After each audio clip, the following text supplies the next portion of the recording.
A todos, les doy la bienvenida a esta transmisión en vivo.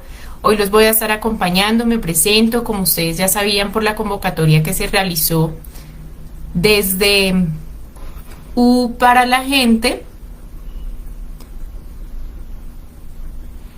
Ok, acá estaba siguiendo unos consejos de Facebook.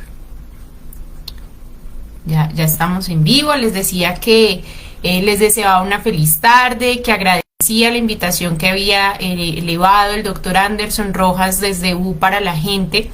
Esta invitación para compartir con ustedes una clase a la que cualquiera puede tener acceso, que se ha pensado desde público que quisiera llegar a estudiar Derecho, estudiantes que actualmente se encuentran en pregrado, abogados que ejercen habitualmente y buscan estas herramientas como un método de actualización constante.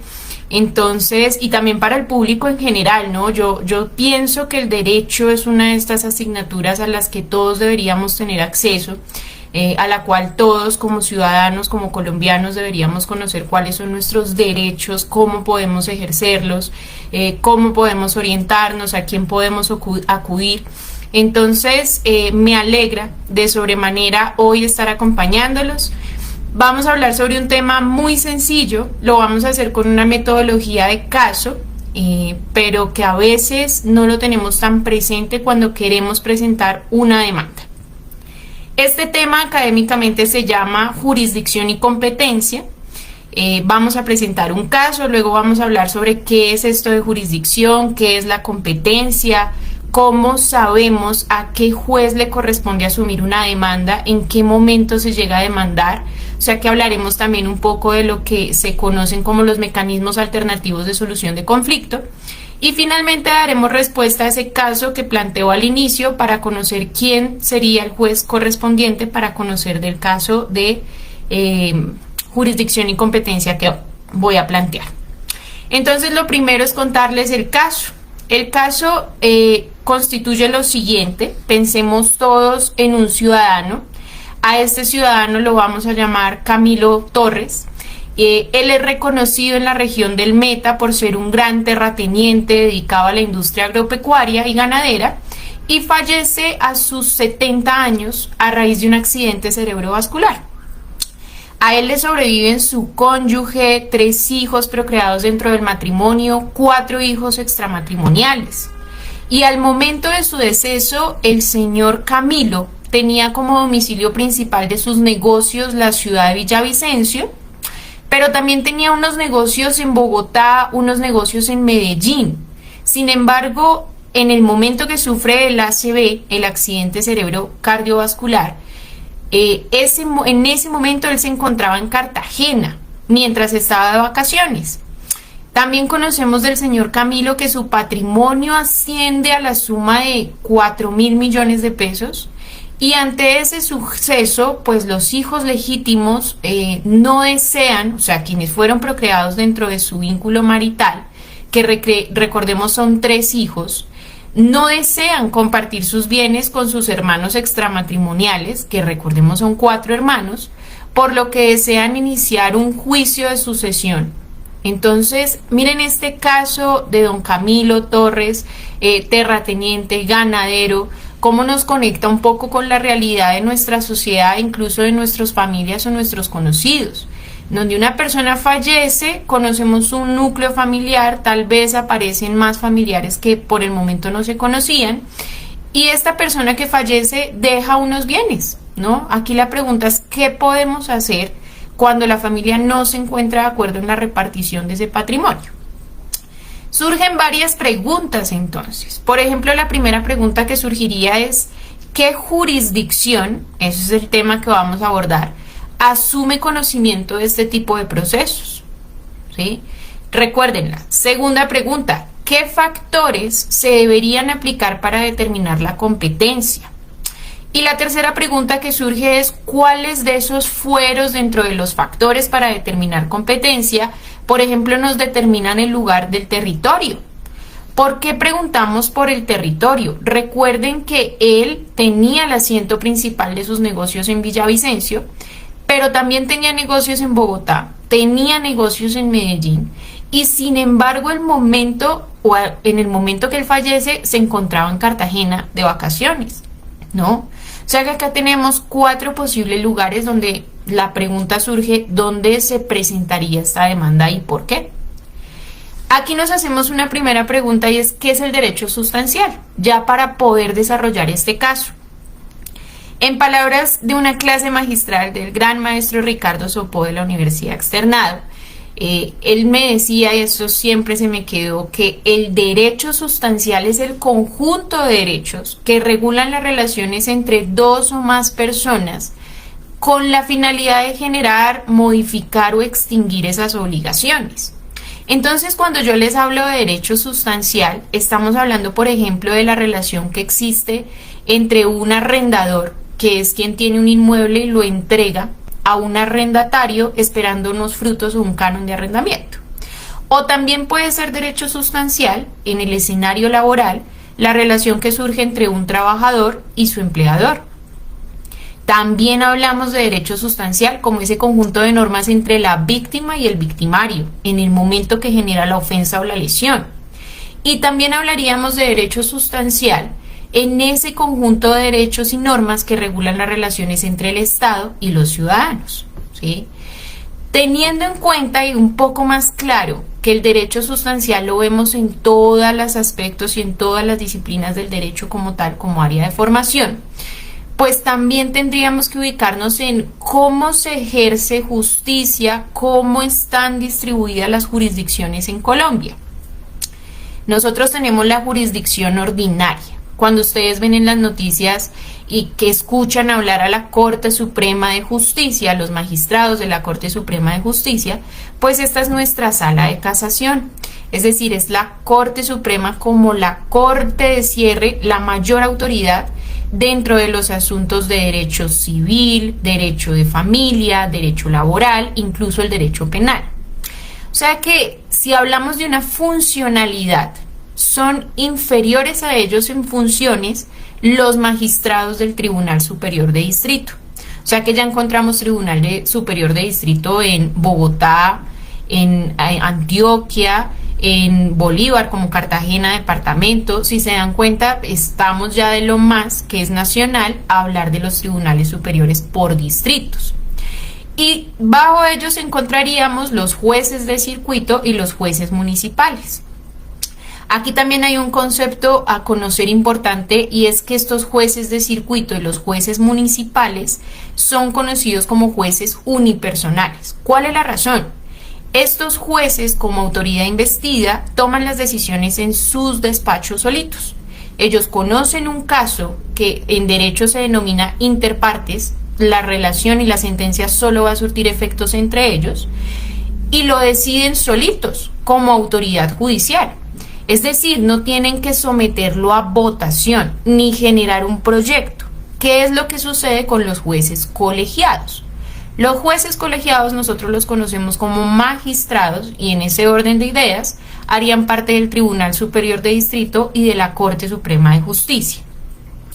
Ellos sí realizan un proyecto, por eso cuando estudiamos jurisprudencia vemos magistrado ponente, y ese proyecto lo someten a votación para que decidan en sala si efectivamente se avala o no el proyecto que han decidido el magistrado que asumió el conocimiento del caso y lo estudió. O sea que esa es la jurisdicción ordinaria que, como les decía, está contemplada para asuntos civiles, comerciales, el extinto y bueno, famoso ahora también agrario, el derecho de familia, ¿sí? El derecho laboral, incluso el derecho penal. Pero también tenemos otra jurisdicción, que es la jurisdicción de lo contencioso administrativo. Aquí la Corte de cierre se denomina Consejo de Estado. Allí también tenemos tribunales superiores de distrito administrativo, jueces circuitos administrativos y jueces municipales administrativos, pero está contemplada para aquellos asuntos en que el Estado es parte. O sea que si vamos a hablar de unos ejemplos, podemos hablar de un funcionario que recibe una resolución que le niega, por ejemplo, el reconocimiento de su pensión.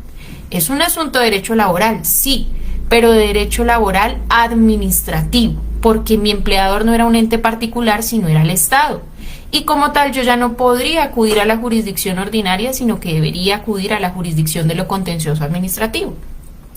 Otro ejemplo, esperemos que a nadie le pasa, pero nadie está exento de ir caminando por la calle y caer en una alcantarilla abierta. Entonces vamos a entrar a ver por qué la alcantarilla estaba abierta, si esto se trata de una empresa privada o son locaciones públicas, ¿sí? Una prestación de un servicio público. Y de ser así, yo podría, como ciudadano afectado por la falla en el sistema del Estado, acudir y demandarlos en una reparación directa. Decir, bueno, ustedes tenían un deber aquí de cuidado, tapar la alcantarilla para que a mí no me pasara ningún accidente, sin embargo lo sufrí. Y en ese orden de ideas, pues no los estoy aquí demandando para lograr tener el resarcimiento del daño que me causaron. O sea que siempre que encontremos el Estado como parte en la jurisdicción, sería la jurisdicción de lo contencioso administrativo. También ustedes han escuchado hablar de la jurisdicción constitucional, claramente en cabeza de nuestra Corte Constitucional.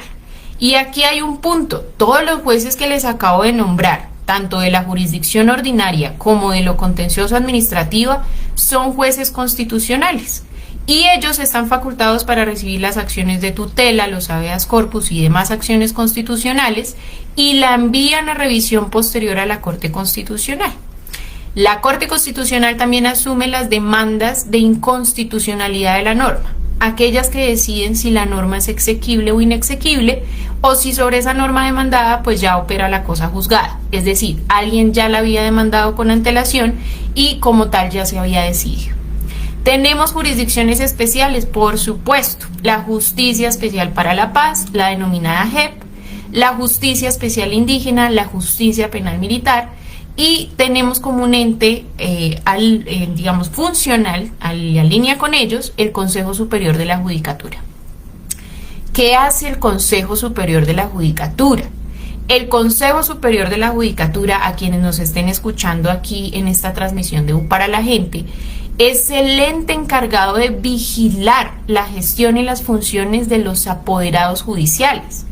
Independientemente si es el abogado del demandante, el abogado del demandado, si ese abogado funge profesionalmente como un organismo de control, es decir, si se desempeña como procurador, defensor de familia, claro, o si ese abogado, ¿por qué no?, es el juez que está llevando el conocimiento de mi caso, o es el magistrado.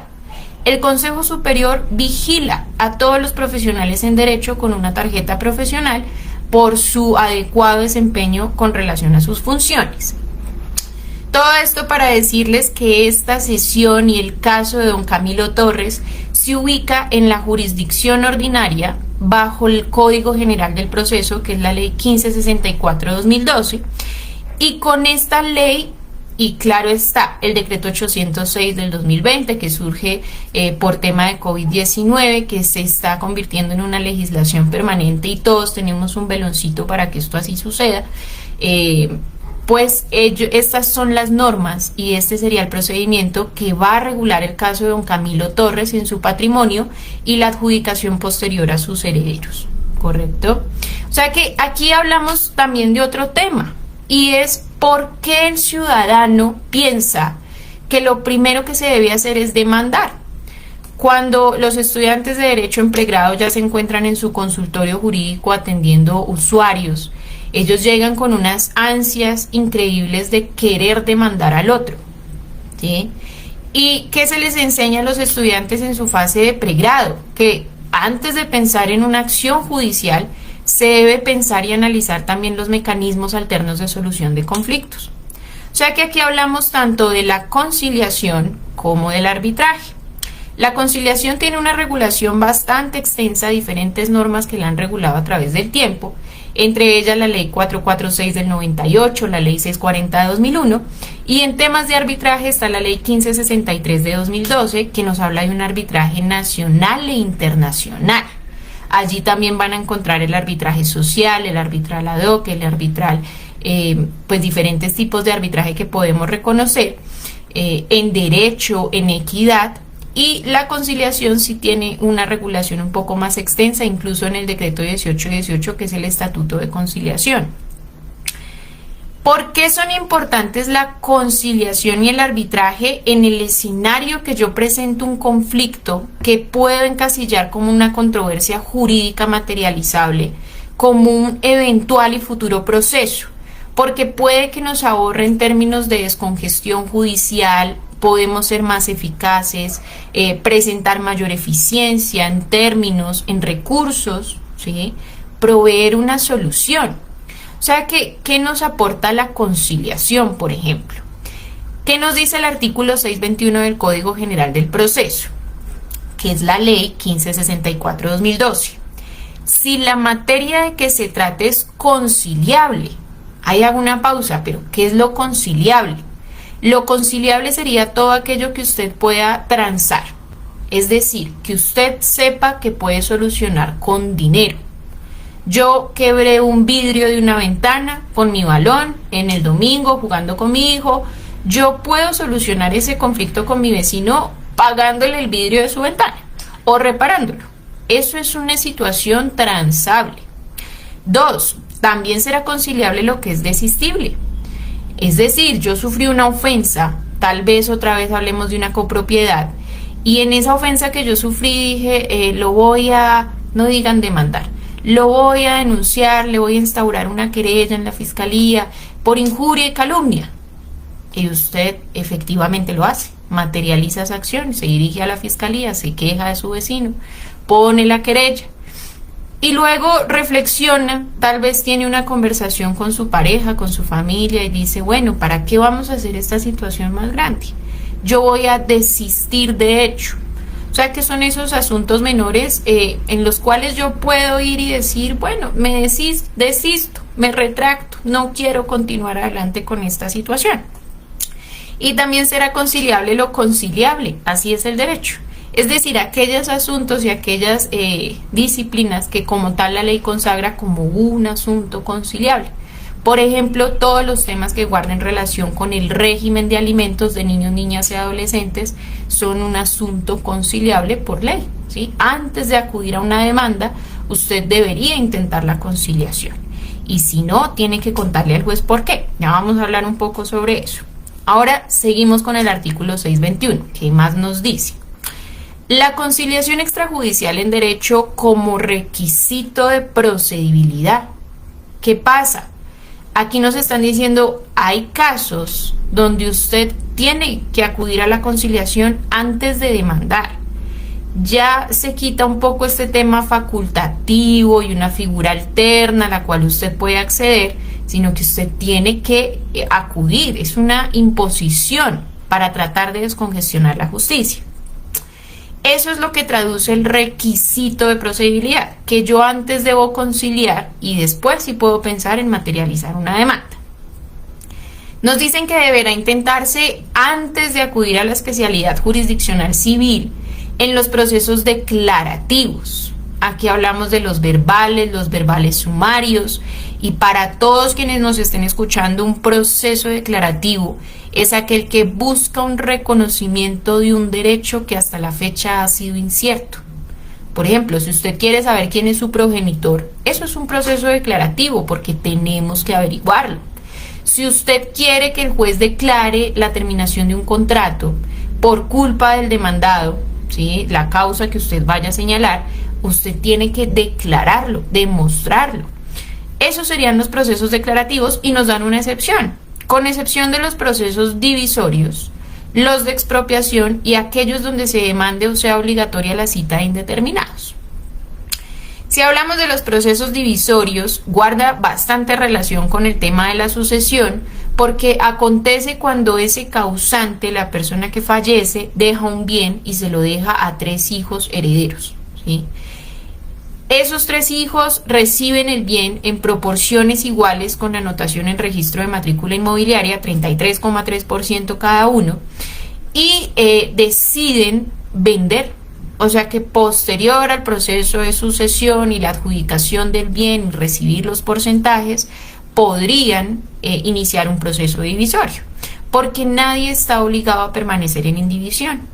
Si 2 hijos no quieren y dicen que ese es el recuerdo de su progenitor que les dejó, podrían comprarle a quien sí quiere salir de esa división, por ejemplo. Y si no, pues efectivamente se lleva a una venta y lo que se reciba se divide en las partes iguales que tenían como derecho de dominio reconocido. También nos hablan de la expropiación en tema civil. Recuerden que es un debate en cuanto al monto de la compra, no si hay lugar o no a expropiar, porque eso le compete a lo contencioso administrativo. Y aquellos en donde se demande o sea obligatoria la citación de indeterminados. ¿Quiénes son los indeterminados? A quienes no conocemos, pero que pueden llegar a tener un derecho en ese proceso. Por ejemplo, en el caso de la sucesión, los hijos extramatrimoniales. Ellos, hasta el momento del fallecimiento de este causante, pues no los conocíamos, pero aparecieron, y como ellos puede que haya más, ¿cierto? O sea que en estos casos nos dicen divisorios, expropiación y también la citación de indeterminados, pues no es obligatoria la conciliación en los declarativos, ¿no? ¿Qué más nos dicen? En todo proceso y en cualquier jurisdicción, cuando se solicita la práctica de medidas cautelares, se podrá acudir directamente al juez, sin necesidad de agotar la conciliación prejudicial como requisito de procedibilidad. Y acá nos dicen, si quiere saber más al respecto, puede ubicarse en el artículo 590 del Código General del Proceso. ¿Qué es una medida cautelar? La palabra cautela de por sí nos lleva a un concepto de sigilo, cuidado, especial atención, y es cuando usted sabe que en ese proceso que va a adelantar hay una pretensión de condena, hay un monto que usted está solicitando por compensación, indemnización, frutos o mejoras, y usted sabe que puede pedir una cautela garantizando el pago de esa obligación futura que se pueda presentar en la sentencia. O sea que como yo voy a actuar con cautela, sigilo, con cuidado, pues no le voy a decir al demandado, oiga, lo voy a demandar porque usted me debe o yo quiero el reconocimiento de 10 millones de pesos. No, ¿cierto? O sea que en esos casos no es requisito de procedibilidad tampoco la conciliación. Usted puede acudir directamente ante un juez, y esta es la razón por la que una vez instaurada la demanda, miren que esto también llegó al decreto 806, cuando usted vaya a pedir medidas cautelar, omita copiar la demanda en el correo al demandado, ¿sí? Se conserva ese principio de cautela. O sea que usted presenta la acción, garantiza que se generen estos oficios y esas comunicaciones, garantiza la cautela que usted quería, puede ser un embargo, un secuestro directo, un embargo y posterior secuestro de un bien, y allí sí procede a notificar y contarle al demandado que usted está iniciando una acción en contra de él. ¿Correcto? Aquí tenemos otro punto en la conciliación, y es que el juez, mediante un auto que no es susceptible de recurso, puede llegar a declarar inadmisible la demanda. O sea, esta es la consecuencia de no agotar ese requisito de procedibilidad. Solo en los siguientes casos, aquí estaríamos haciendo alusión al artículo 90 del Código General del Proceso, específicamente el numeral 7. Cuando usted lee dentro de las causales de inadmisión que es viable inadmitir la demanda cuando no se acredite que se agotó la conciliación prejudicial como requisito de procedibilidad. Y tenemos una última excepción, el tema de la violencia intrafamiliar, que fue un análisis jurisprudencial de la Corte Constitucional en sentencia 1195 del 2001, magistrado ponente Manuel José Cepeda Espinosa y Marco Gerardo Monroy Cabra, quienes analizaban lo siguiente, y ustedes me dirán si comparten o no este punto con los doctores, con nuestros queridos magistrados. Y decían, uno no puede revictimizar, es decir, si una persona fue víctima de violencia intrafamiliar, tiene una sentencia en derecho penal que así lo comprueba, o tal vez una medida de protección por la vía administrativa que así lo declara, no está obligada a sentarse a conciliar con su agresor. ¿Claro? Esto se da también en escenarios, sobre todo en derecho de familia, cuando este es el común divisor, aunque no el único. Se puede presentar en los dos escenarios. La mujer, madre, cabeza de hogar, ha sido víctima de violencia intrafamiliar, conflicto interno en las familias, y requiere por parte del progenitor de sus hijos el pago de una cuota de alimentos. Entonces aquí entraríamos al análisis. Bueno, pero me están diciendo que los procesos de alimentos de niños, niñas y adolescentes tienen como requisito la conciliación. Sí, pero la excepción es esa violencia intrafamiliar. Ella no estaría obligada a sentarse con él nuevamente a generar ese diálogo y esa conversación para tratar de llegar a un acuerdo. Pero ojo, tengamos cuidado, porque si ella así lo desea, es decir, ella dice no me quiero esperar en los términos de una jurisdicción ordinaria hasta que me reciban la demanda, la admiten, la procesen, lo notifique y todo lo que esto conlleva, pues yo estoy, a pesar de ser víctima de violencia intrafamiliar, aceptando la posibilidad de sentarme a conciliar con él. Por eso la conciliación en escenarios de familia, cuando hay violencia intrafamiliar, se deriva única y exclusivamente al competente, que con las modificaciones en las normas que ha tenido el derecho de familia, pues quedó erradicada única y exclusivamente en cabeza del Instituto Colombiano de Bienestar Familiar. Es necesario conocer esto antes de llegar a hablar de jurisdicción y competencia, porque ¿por qué aplicamos a un caso las reglas de jurisdicción y competencia esperando demandar?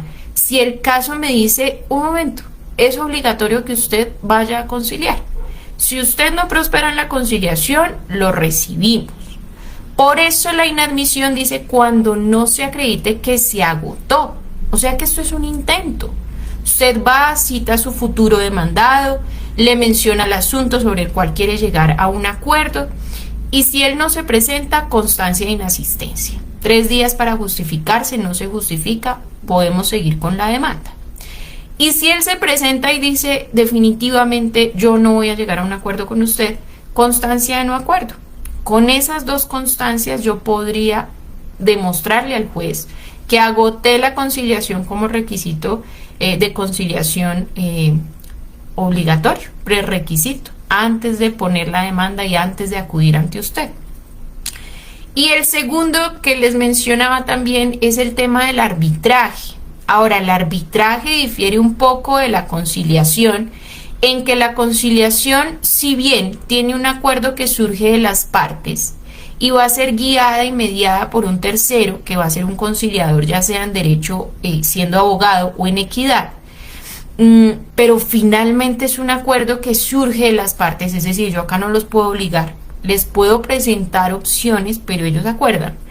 En el arbitraje sí deciden terceros.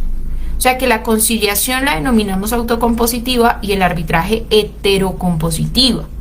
Porque ese tercero, que es un árbitro, o 3 o 5, los árbitros siempre deben ser impares y lo vamos a someter a un tema de votación. En el arbitraje ellos van a tomar la decisión de su caso. Y el arbitraje como método heterocompositivo es muy parecido a la jurisdicción ordinaria. ¿Cuáles son los beneficios? Pues naturalmente hay un desgaste en tiempo menor, ¿sí? Tenemos 6 meses para intentar el trámite de arbitraje, prorrogables por 6 meses más. Hay una libertad en cuanto al procedimiento. Yo puedo adherirme al procedimiento institucional. Ejemplo, en Bogotá hay varias entidades que lo ofrecen, por no nombrar y aquí hacer publicidad gratuita. O también puedo acudir a un centro de universidad. Las universidades tienen centros de conciliación, tienen centros, algunos de arbitraje. Y allí yo puedo presentar un documento que realicé con antelación con mi contraparte, ¿sí? Ese documento ustedes lo van a conocer como un pacto arbitral. El pacto arbitral no es esa clausulita que le ponen a los contratos, no. El pacto arbitral, si bien tiene que estar consagrada dentro de las cláusulas contractuales, es todo un documento que se puede desarrollar a voluntad de quienes se obligan. O sea que en ese pacto arbitral yo podría decir si se trata de un arbitraje nacional o internacional, en donde quisiera solucionar mis conflictos, escoger la entidad, cuántos árbitros yo quiero que estudien mi caso, si es uno, si lo va a designar por sorteo de esa entidad, o si son 3 y yo puedo seleccionar uno, la contraparte otro y entre estos 2 árbitros el tercero. O también yo podría decir que se trata de un arbitraje en equidad, claro. O sea que ese pacto arbitral puede tener lo que se conoce como una cláusula compromisoria para cualquier situación que se pueda llegar a presentar en la ejecución del contrato a futuro, cualquiera de las allí pactadas. O también puede tener un compromiso, que es cuando realizamos el contrato, lo llevamos a ejecución y en la ejecución tenemos el problema. Naturalmente el arbitraje es un tema al que acuden más las empresas, entidades internacionales y contratación internacional, pero no es necesariamente un tema solamente empresarial, pues también de grandes empresas. También podemos encontrar pymes, mypymes que acuden al arbitraje por temas de celeridad. Aquí encontramos entonces dónde se une el arbitraje con el procesal. Porque si yo les digo que ya existe un contrato, un acuerdo de voluntad, una manifestación, que no vamos a demandarnos, eso es lo que vamos a revisar para saber si es viable o no una demanda. La existencia de pacto arbitral, nos dice el artículo 90 del Código General del Proceso, no da lugar a inadmisión o rechazo de la demanda. No hay lugar. Pero provocará la terminación del proceso cuando se declare probada la excepción previa respectiva. Entonces vamos por partes. Resulta que yo tengo mi contrato, lo presento ante la jurisdicción ordinaria, demando a la contraparte y el juez lee y evidencia en el contrato que hay una cláusula de un pacto arbitral o también hay un pacto arbitral como tal constituido. Él no se puede pronunciar. Claro, esto pasa como en términos de prescripción. El juez lo puede ver, pero no se puede pronunciar. Porque le corresponde al demandado cuando llegue al proceso guardar silencio y aceptarlo. Es decir, yo sé que hay un pacto arbitral, señor juez, pero está bien, me adhiero a la jurisdicción ordinaria. O hacerlo ver como tal. Claro, y esto se presenta mediante un mecanismo de defensa que tiene el demandado adicional a contestar la demanda, que es presentar la excepción previa respectiva que está en el artículo 100. Entonces, ¿qué dice el artículo 100 del Código General? Salvo disposición en contrario, el demandado podrá, tampoco es su obligación, ¿no?, proponer las siguientes excepciones previas dentro del término de traslado de la demanda. Que si hablamos de un proceso declarativo son 20 días, ¿no? Allí podríamos interponer estas excepciones y dentro de las excepciones que nos presentan son dos, numeral 2, artículo 100, compromiso o cláusula compromisoria. Claro. O sea que, ¿por qué puede pasar esto? Pues pensemos en positivo. Cuando uno adhiere o va y se presenta ante el arbitraje, los costos para acceder a un tema de arbitraje pues son elevados. Por eso las multinacionales acuden a este tipo de mecanismos, porque no importa cuánto deben pagar, lo importante es solucionar el conflicto y cuanto antes. O sea que aquí dentro del arbitraje vemos, por ejemplo, el tema de la amigable composición, que son conceptos técnicos, científicos, específicos sobre un tema que realmente se debe solucionar, de insumos, de construcción, de materiales, ¿sí? Y si nos vamos a la jurisdicción ordinaria, pues por no haber acudido al arbitraje podemos generar más problemas para las empresas y la ejecución del contrato. Pero también pensemos que esto sucede en una mypymes, en una empresa que están pensando y no tiene los recursos para acudir y pagar los gastos que genera el arbitraje. Sí, se puede presentar a una jornada de arbitraje social, pero tendrían que esperar la jornada y también requiere una solución a corto tiempo.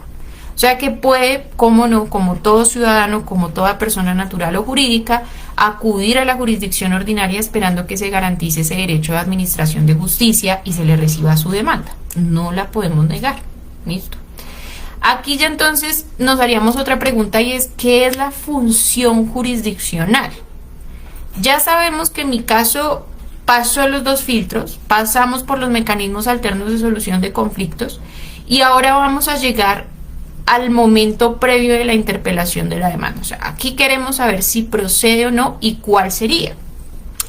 La función jurisdiccional se activa desde ese momento en que surge la obligación de proveer con la presentación de una demanda o de una denuncia. Y bueno, vamos a continuar por esta parte con nuestro link. Con nuestra clase en vivo. Algo pasó, estas cosas pasan y pues no es algo que deba disminuir ni afectarnos ni aterrarnos, porque pues así es la tecnología. Lo importante es que aquí estoy, por supuesto que voy a continuar con nuestra clase en vivo. Gracias por sus comentarios mientras estuvimos solucionando, los alcancé a leer y vamos a continuar con este caso que pues a todos nos puede llegar a suceder, ¿no? No solamente, vuelvo y digo, para quienes están dentro de, el tema del derecho. O sea que no sé hasta qué punto llegamos, pero les estaba compartiendo que era la función jurisdiccional cuando activábamos las funciones de los jueces, desde el momento en que presentamos una demanda o una denuncia hasta el momento en el que él puede llegar a tomar una decisión con una sentencia. Ya sea porque mi derecho es incierto, les decía, por un tema de investigación de paternidad, de filiación, donde hay que entrar a averiguar, investigar, comprobar, o porque mi derecho es cierto y yo ya lo que busco es su cumplimiento, es decir, yo ya tengo un contrato, un título o valor y quiero que se cumpla lo que allí estaba estipulado con la otra parte. Como ya sabemos qué es la función jurisdiccional y la importancia que tienen los mecanismos alternos previo a la interposición de una demanda, ahora sí, para tratar de ayudar a nuestro querido señor Camilo Torres y toda su descendencia en la distribución de su patrimonio, pues tenemos que responder la pregunta: ¿y qué es la jurisdicción? Afortunadamente la Corte Suprema de Justicia tiene un website, ustedes pueden buscarlo, pueden acceder a él desde Google, es cortesupremadejusticia.gov.co/. Aquí van a buscar tema de jurisdicción y competencia directamente, tienen un micrositio donde les dan casos, autos, sentencias, conceptos, para que ustedes puedan no solo conocer el concepto, sino materializarlo en un caso real. Aquí vemos entonces cómo primero tenemos que saber qué es jurisdicción, como un campo amplio, claro. La jurisdicción como manifestación concreta de esa soberanía del Estado, estas son palabras de la Corte, están para administrar justicia dentro del territorio nacional. Resulta única e indivisible. No obstante, el constituyente instituyó como jurisdicciones las que les presenté al principio, ¿no? Las que yo les decía: existe la jurisdicción ordinaria, Corte Suprema de Justicia, la contencioso administrativa, Consejo de Estado, la constitucional, la Corte Constitucional, sino que igualmente se debe analizar la jurisdicción como un aspecto funcional de las especiales, por ejemplo, de los pueblos indígenas, la justicia especial para la paz y la penal militar. En esas determinadas labores asignadas a autoridades de otras ramas y con excepcionales casos a particulares. ¿Qué particulares? Vean, los conciliadores y los árbitros, por ejemplo. Además, reconoció la existencia de diversos ramos de la legislación que contienen reglas específicas, no solo sustantivas o sustanciales, sino procedimentales, encaminadas a excluir la arbitrariedad y promover al Congreso las complicaciones correspondientes por el mandato de la Carta Fundamental, en simetría con el principio de especialidad de los órganos jurisdiccionales. En este sentido, y analizando esta base y este concepto, pues la Corte ha establecido que el legislador, dentro de la jurisdicción ordinaria, en virtud de las especialidades de las diversas materias a que ellas se aplica para la mejor y más eficiente prestación de ese servicio público, es decir, en atención a su aspecto funcional, pues tiene también establecido de vieja data lo que conocemos como jurisdicción civil, jurisdicción laboral, jurisdicción penal, jurisdicción agraria y jurisdicción de familia, incluyendo la de menores, y podrá crear otras a futuro si así lo estima necesario, ¿sí? En atención a los cambios que se presenten en la sociedad que requieran un ajuste en términos de derecho, sin que la diversidad de las mismas para efectos de racionalización de la distribución del trabajo rompa la unidad de la jurisdicción del Estado, ni desnaturalice la jurisdicción ordinaria de manera alguna. Esta es la jurisdicción en aspecto y en términos generales, a grandes rasgos. Para poder llegar a resolver nuestro caso la dejo hasta allí, pero como saben, y lo dije y vuelvo y lo repito, esto es educación pública de acceso libre para todos. Ustedes pueden entrar al micrositio de la Corte y complementar. ¿Listo? ¿Qué es la competencia entonces? Ya sabemos que la jurisdicción es esa facultad de ejercer, administrar justicia. Aquí también entonces diríamos cómo se llega a ser juez. Uno puede llegar a ser juez por un concurso de méritos en carrera, mantenerse por las calificaciones de sus superiores funcionales, o también puede serlo en provisionalidad, mientras se suple ese cargo de carrera. Eso es la jurisdicción como tal. y también las especialidades dentro del área de formación amplia que es la ciencia del derecho. ¿Qué es entonces la competencia? De otro lado se entiende por competencia, palabras de la Corte nuevamente, la forma como se distribuyen esos asuntos atribuidos a los jueces de una misma especialidad. Para tal efecto consagran las normas procesales un conjunto de reglas que tienen por finalidad sentar parámetros de cómo debe efectuarse esa colocación. Así, según la ley y la doctrina para atribuirle a los jueces, el legislador atribuye los denominados factores de competencia. Por ejemplo, en este caso de la sucesión de don Camilo, uno diría, no, eso le corresponde a un juez de familia. Esa es la jurisdicción, ¿cierto? Pero jueces de familia hay muchos en Colombia. Cada, por lo menos, ciudad tiene su juez de familia. Los municipios vamos a ver que tienen jueces promiscuos, ¿sí? Es decir, ese juez conoce de diferentes especialidades y diferentes jurisdicciones. Pero en regla general y sobre todo las grandes ciudades pues tienen jueces de familia y no es el juez de familia, como pasa en un municipio que hay un juez, un alcalde y un inspector de policía. No, si hablamos de Bogotá, de Medellín, de Cartagena, de Cali, pues hay varios jueces de familia. ¿Cómo sabemos a quién le corresponde? O sea que ya tenemos la generalidad, pero nos falta determinar esas reglas para determinar dentro de esa jurisdicción quién es el competente. Esos factores de competencia a saber son primero el objetivo, el subjetivo, el territorial, de conexión y funcionalidad. Ya los vamos a analizar, pero ¿qué debemos saber de esos factores? Esa definición la encuentran en el artículo 23 del Código General del Proceso, que establece una serie de reglas que dan lugar a los llamados foros o fueros, ¿sí? Que determinan el sitio donde puede el ciudadano demandar, o ojo, ser demandado, y obtener el reconocimiento y la declaración judicial de sus derechos o circunstancias. Entonces, como les decía, para hablar de los factores que determinan la competencia, pues vamos a encontrar el primero, que es el factor funcional. Aquí nos dice que debemos consultar la competencia en atención a las especialidades o específicas funciones de los jueces en las instancias mediante la descripción de los grados de juzgamiento en la que actúan funcionarios diferentes pero relacionados entre sí de manera organizada jerárquicamente por estar adscritos a una misma jurisdicción judicial. Es decir, aquí nos están diciendo, analice cuál sería la funcionalidad de su caso. Esto es un tema laboral, esto es un tema civil, esto es un tema de familia.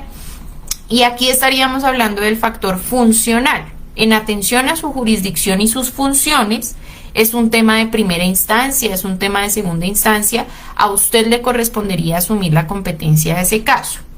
Pero cuando yo analizo, porque esto es una hipótesis que puede salir desvirtuada más adelante, posterior debo revisar el factor subjetivo. Esto tiene un orden y se debe revisar en ese orden, ¿sí? No son trampas, no es que los exámenes de estado los redacten mal o con la intención de que la gente los pierda, por ejemplo, sino que no se analizan los factores para determinar la competencia en debida forma.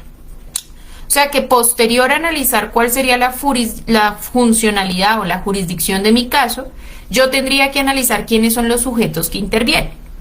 ¿Y por qué? O sea, ¿cómo se llama este factor? Este factor se conoce como el factor subjetivo. Nos dice que corresponde a las especiales cualidades de las partes del litigio. En derecho privado se reconocen, por ejemplo, dos fueros personales, que son tanto el de los estados extranjeros y el de los agentes diplomáticos acreditados ante el gobierno, que esto está en el artículo 30, numeral 6 del Código General del Proceso, como también lo van a encontrar en atención al artículo 10, numeral 28 del Código General del Proceso. O sea que acá encontramos a los agentes, a los cónsules y también a los estados extranjeros para analizar quién conocería ese caso. Si uno de los sujetos que intervienen, en mi caso, es alguno de estos sujetos, pues yo tendría también que analizar si el proceso judicial que se deriva es en cumplimiento de esas funciones. Porque de ser así, el competente es exclusivamente la Corte Suprema de Justicia. Si no, si es un tema personalísimo, pues podemos seguir revisando los demás factores para determinar la competencia del asunto. El siguiente factor es el factor objetivo y aquí nos dicen que se divide tanto en la naturaleza del asunto como en el tema de la cuantía. Si hablamos de la naturaleza, decimos que es una descripción abstracta del tema litigioso que posibilita realizar una labor de subsunción entre ella y la pretensión en concreto. Esto en palabras claras y sencillas, el factor objetivo por naturaleza del asunto lo vamos a encontrar taxativamente en la norma. Cuando usted lee el Código General y le dicen el proceso de expropiación solo lo conoce en primera instancia los jueces civiles de circuito. Aquí no le están dando mayor información. No tenemos que analizar si la expropiación del bien es un bien de 8.000 millones o es una casita de 100 millones de pesos. No, solamente nos dicen si se trata de una expropiación, conocerá el juez civil del circuito. Eso es el factor objetivo por naturaleza. También cuando nos dicen que el tema de custodia y cuidado personal de menores los conoce un juez de familia, pero ya en única instancia, ¿sí? En cambio, el factor objetivo por cuantía, no hemos cambiado de factor, se presenta ante la imposibilidad de representar la totalidad de los asuntos que le competen a la especialidad civil. Esto quiere decir que las cuantías nos van a ayudar a dividir a quién le compete un asunto en razón ya no solamente a la naturaleza del proceso. Por ejemplo, un tema de responsabilidad civil extracontractual derivado de un accidente de tránsito o responsabilidad médica, no. Si vamos a hablar de cuantías es porque estos dos asuntos pueden ser un tema mínimo, menor o mayor. Es decir, recuerden que la cuantía es mínima cuando llega hasta los 40 salarios mínimos. Será menor todo lo que oscile entre 40 y 150 salarios mínimos y será mayor lo que pase los 150 salarios mínimos. Y en ese orden de ideas, si es un asunto de mínima cuantía, conoce el juez civil municipal en única instancia.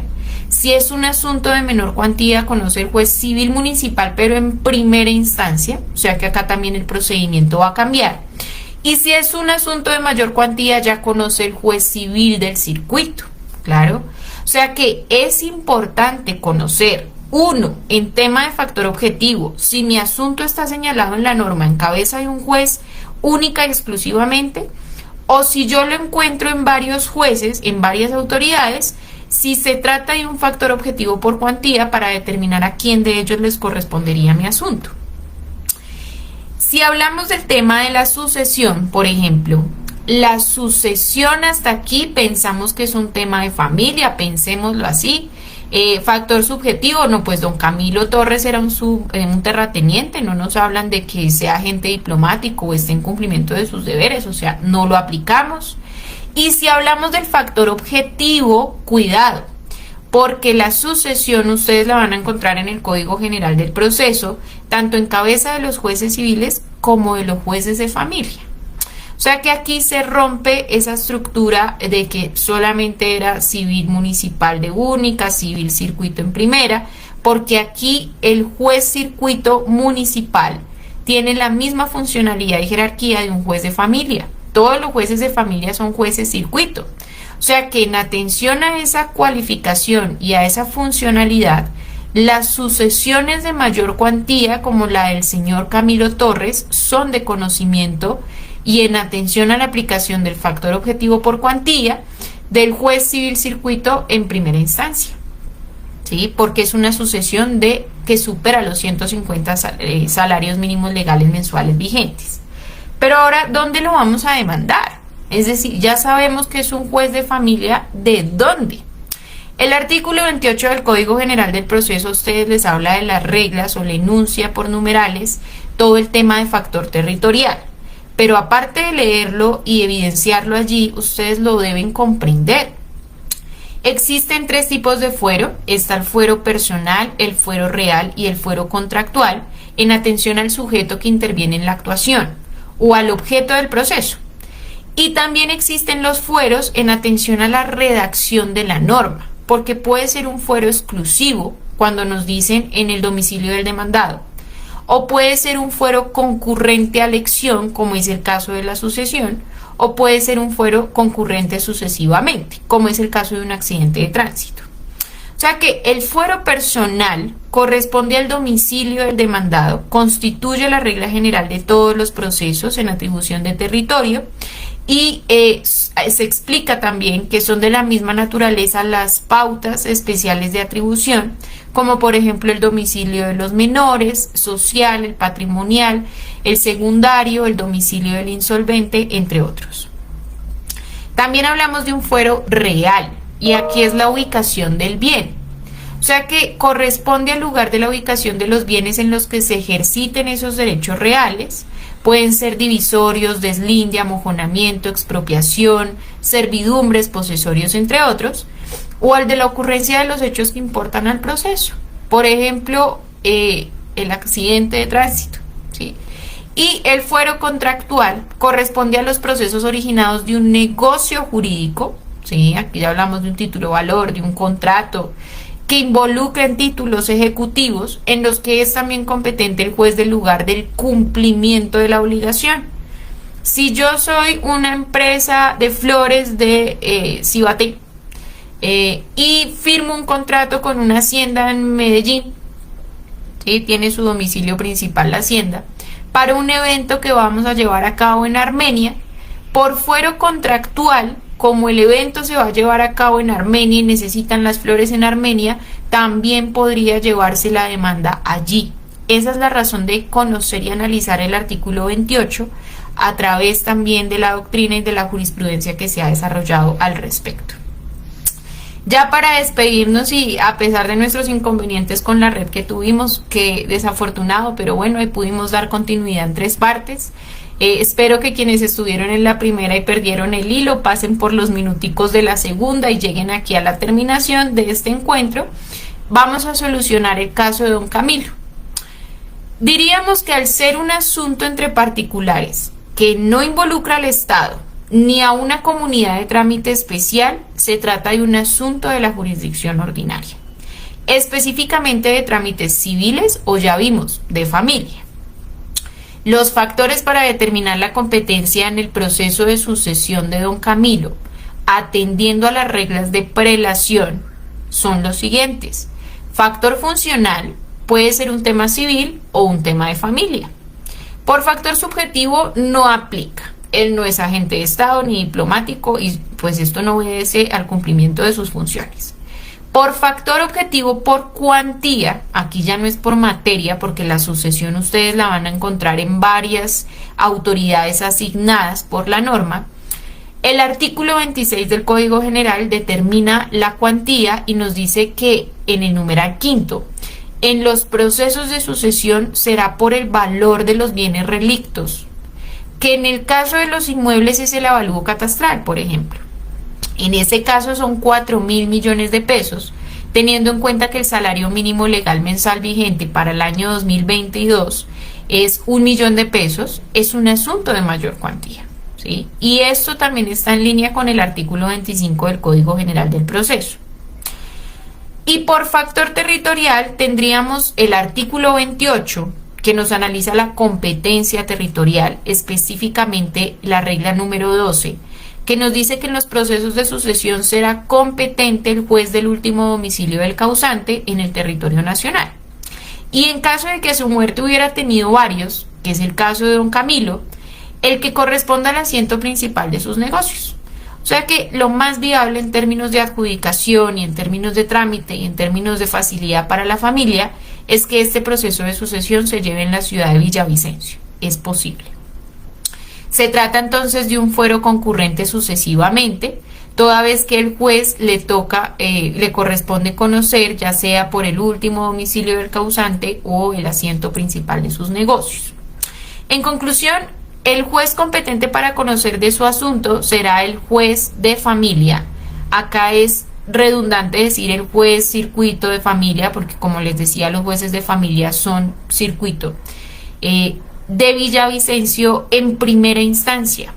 Se debe mencionar así para saber en qué municipio, en qué ciudad lo voy a interponer, si se trata de un proceso de única o primera instancia, si se trata de un proceso verbal sumario o verbal. En este caso estamos ante un liquidatorio como tal la sucesión. Y tenemos certeza de ello si revisamos el artículo 22, numeral 9 del Código General del Proceso. Claro. Como hicimos este ejercicio y en temas de jurisdicción y competencia, que es el coco de procesal, yo agradezco mucho los docentes que tuve, excelentes docentes, sobre todo al doctor Héctor Arevalo. Si me escucha, si me ve algún día, aunque hemos compartido ya escenario pues en este proceso de formación, pero siento que el ejercicio de la docencia debe ser así, educativo, por formación, con casos, que a ustedes realmente les llame la atención, les muestre un beneficio en su conocimiento. Ya pasamos esto de memorizar, de aprender a un tema más práctico, más dinámico, más llevado a la vida real y a lo que ustedes les pueda aportar. Entonces espero que ese ejercicio se haya dado de esta manera, que hayan podido compartir conmigo estos momentos y hayan entendido un poco cómo funciona la determinación de a qué juez le corresponde recibir y tramitar una demanda hasta su sentencia para cumplir con ese fin último que es la administración de justicia. Entonces, muchas gracias. Como bibliografía consultada pueden revisar las páginas de la Corte Suprema de Justicia, en todo el tema de jurisdicción, competencia, el auto que les mencioné del año 2020, que es del magistrado ponente Luis Alonso Rico Puerta, así como tengo un libro, por ahí lo pueden consultar, con el profesor Leonardo Acevedo, se denomina Práctica Profesional Construcción en Evidencias en el Ámbito Jurídico, y también les recomiendo mucho la doctrina del maestro Miguel Enrique Rojas Gómez, con relación a todos los tomos que tiene Derecho Procesal.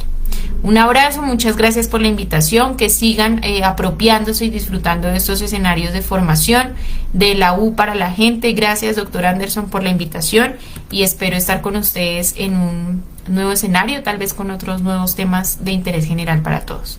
Que estén muy bien, que tengan una excelente noche.